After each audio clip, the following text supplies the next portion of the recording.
मोहित यूसुफ साहब, वक्फे से पहले एजाज अमान साहब ने राजनाथ सिंह का जिक्र किया। वो जो इंटरव्यू है 2-3 दिन पहले, जो एक इंटरव्यू है, उसका एक छोटा सा क्लिप मैं आपको सुनवाना चाह रहा हूँ, देखिए वो क्या कह रहे हैं। हकीकत यह है कि भारत की संसद ही कई बार इस प्रस्ताव को पारित कर चुकी है कि पाक ऑक्युपाइड कश्मीर यह भारत का है जी। इसलिए मेरे स्टेटमेंट का कोई बहुत उसकी अहमियत नहीं रह जाती है इसके बाद, जबकि भारत की संसद ने इसे पास कर दिया है। इसलिए जो कुछ भी मैंने कहा था उसी आधार पर कहा था, जो हकीकत है वही कहा था। मैं ये राजनाथ जी जानना चाह रहा हूं कि प्लान क्या है, क्योंकि जब से आपने ये 9 महीने पहले बयान दिया था, पब्लिक को लग रहा था कि मोदी सरकार में तो फैसले उस टाइम पर खटाखट हो रहे थे। जैसे आप लोगों ने 370 हटा दिया, उसके बाद सीए ले आए। क्या पीओके को लेकर, निश्चित तौर पर बतौर रक्षा मंत्री आप बड़ा प्लान डिस्क्लोज नहीं कर सकते, लेकिन क्या भारत की सरकार की, मौजूदा सरकार की इच्छा शक्ति है? क्योंकि इमरान खान भी जो है वो थोड़ा डरे हुए हैं। वो पीओके को लेकर अपने सदन में बयान दे चुके हैं कि ये बालाकोट से भी बड़ा कुछ पीओके में करेंगे। तो बतौर रक्षा मंत्री आप क्या कहना चाहते हैं? मैं यह कहना चाहता हूं कि भारत की संसद प्रस्ताव पारित कर चुकी है कि पाक ऑक्युपाइड कश्मीर यह भारत का है। मैं समझता हूं प्रतीक्षा की जानी चाहिए।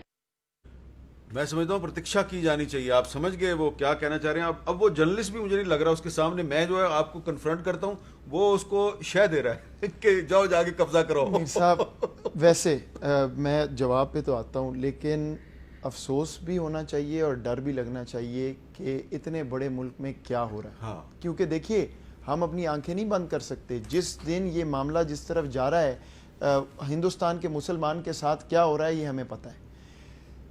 पहले तो मैं आपको बता दूं, जनरल साहब ने एक बात और मुझे तशवीश हुई थोड़ी सी, वो कह रहे हैं मुझे नहीं पता पॉलिसी क्या है। देखिए, 5 अगस्त के बाद से 2 बातें की हैं पाकिस्तान ने, तीसरी बात नहीं की। ओपन जेल कश्मीर का ख़त्म करें, ह्यूमन राइट्स कश्मीरी के, जिस पे हम पहले दिन से खड़े हैं। दूसरा, बैनुल अक़वामी कानून, इंटरनेशनल लॉ के तहत जो रेजोल्यूशंस हैं यूएन की, उसके मुताबिक जिसने बात करनी है बात करें। हम अमन चाहते हैं।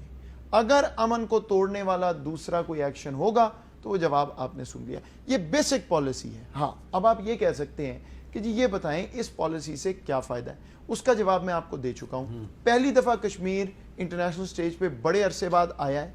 हिंदुस्तान की सर्जिश हो रही है उन अखबारात में जिसमें मैं और आप क्या करते थे कि ये शायद इंडिया ने पे किया हुआ है। ओवरनाइट चेंज जो है 72 साला जो एक डिस्प्यूट है, उसकी हमें उम्मीद भी नहीं करनी चाहिए, क्योंकि हमारा नुकसान है। भारत ये चाहता है कि हम इंटाइस हों, कोई जो है गलती करें और फिर वो दुनिया को कहे। इस वक्त भारत बिल्कुल फंसा हुआ है। दूसरी बात, ये चर्चिल कहाँ है? देखिए, ये अभी ये एक बात तो वाज़ेह हो गई, जो भी एंकर साहब हैं इन्होंने कभी दूर दूर से वज़ीर आज़म पाकिस्तान से ना मुलाकात की है ना उनको सुना है। क्योंकि अगर कोई शख्स, देखिए मेरा सियासत से आपको पता है कोई ताल्लुक नहीं, अगर कोई शख्स ये कह देना कि इमरान खान डर गया है तो इसका मतलब वो कभी उस शख्स को मिला नहीं। ठीक है, ये तो मेरा 7 महीने का एक्सपीरियंस है। If we have a moment जहां पे आपकी सिविल मिलिट्री टोटली एक पेज पे है, इसमें कोई बहस नहीं, मैं एनी शायद हूं इसका रोज का, और अगर कोई ऐसा मोमेंट है जहां टोटल क्लैरिटी है कि क्या करना है, तो वो आज है।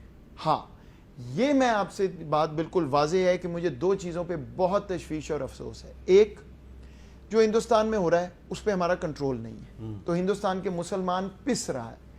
उससे भी बड़ी बात यह है कि जो चीज़ कश्मीर में हो रही है उससे डेली मुसलमान वहाँ पे शहीद हो रहा है।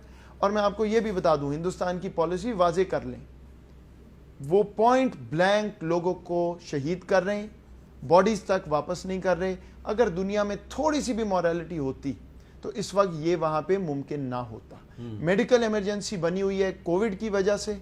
डॉक्टर्स विदाउट बॉर्डर्स को मैंने पर्सनली फॉर्मली हम अपील कर रहे हैं कि आप जाएं। जनीवा कन्वेंशन के, 4थी जनीवा कन्वेंशन, आर्टिकल 59 है गालिबन, वो ये कहता है कि हिंदुस्तान को ऑक्यूपाइड टेरिटरी में इजाजत देनी पड़ेगी रिलीफ वर्कर्स को जाने की। तो हर तरह से रूल भी टूट रहा है, कानून भी टूट रहा है। हम 2 चीज़ों पे खड़े हैं, कश्मीरियों की ज़िंदगी और ह्यूमन राइट्स और इंटरनेशनल लॉ। ये हमारी पॉलिसी है। अगर कोई तीसरी बात है तो आप बता दें। और नतीजा हमारे सामने आहिस्ता आहिस्ता नज़र आ रहा है। रीजनल अलाइनमेंट, लोग कहते थे जी चाइना कहाँ खड़ा है, آج کہاں کھڑا ہے چائنا؟ وہی بات کر رہا ہے جو پاکستان کر رہا ٹھیک ہے. ہے. نیپال کیا کہہ رہا ہے؟ وہی بات. نیپال جیسا ملک او آئی سی میں پاکستان موبلائز کر سکا ہے اپنی support? not to the extent that we wanted. بالکل آپ کی بات ٹھیک ہے, کیونکہ او آئی سی کے انٹرسٹ آپ کو پتا ہے کچھ ممالک ہیں, ہمارے برادرانہ ممالک ہیں, لیکن وہاں پہ ایشوز ہیں. اچھا, وسط میں بھی یہ جو امریکہ کی بات ہو رہی ہے, میں آپ کو بتاؤں, آپ جانتے میں وہاں رہا ہوں, یہ جو ہم کہہ دیتے ہیں نا کہ امریکہ اور ہندوستان ایک, بالکل ایک ہے, لیکن امریکہ بھی روز روتا ہے ہندوستان کے تعلق پہ, کیونکہ ان کو بھی یہ نظر آ رہا ہے کہ یہ تو ڈبل گیم ہمیں جو کہتے تھے وہاں کیا ہو رہی ہے, 100 بلین کا چین سے ٹریڈ ہے, ادھر جا کے آنکھ مار رہے ہیں کہ جی ہم آپ کے ساتھ ہیں. بالکل ایسا نہیں ہے. ٹھیک ہے.